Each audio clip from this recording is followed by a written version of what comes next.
Hello mga palangga, kumusta kayo? So may isi-share lang ako sa inyo ngayon na isang parang technique siya para maiwasan natin na ma-hack tayo or maiwasan natin na parang masira yung ating account. Ako kasi mga palangga nung December 30 nag-comment ako dun sa post ni Mayor Tin na kung saan meron siyang paraffle ng isang tray ng spaghetti at isang special chiffon cake.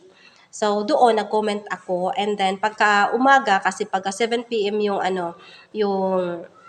draw, tapos kasi wala kaming signal, so pagka umaga doon ko pa tiningnan kung sino-sino yung mga nanalo.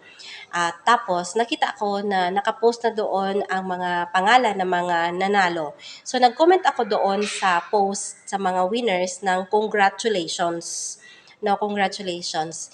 And then, pagkahapon, chinek ko ulit yung, nagfi-Facebook ulit ako. Tapos nakita ko yun na nag-notify sa aking notification na nakalagay doon na may nag-reply doon sa comment ko.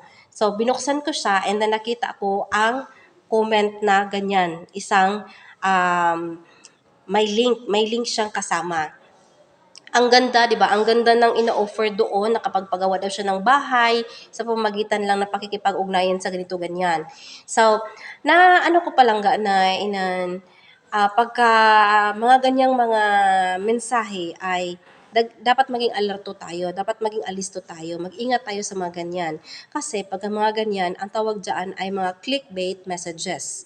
Ano ba ang ibig sabihin ng clickbait messages? So ito yung mga mensahe na kung saan ang mga nakaka-receive ay talagang maenganyong buksan sa pamamagitan ng pag-click ng mga link na nandoon sa message. At pagka na-click mo na yung link na nasa sa message nila, ang tendency, ang possibility ay ma-hack yung account mo or makuha nila lahat ng information mo. Kasi meron silang doon na parang para makuha yung ano mo. So, sa mga ganyang mga mensahe, hindi tayo maniniwala. Kasi sino ba naman ang magbibigay sa iyo ng mga ganyan kung halimbawa wala ka namang ginawa. So, maging alisto tayo mga palangga. Lalo na kung halimbawa kailangan natin, di ba?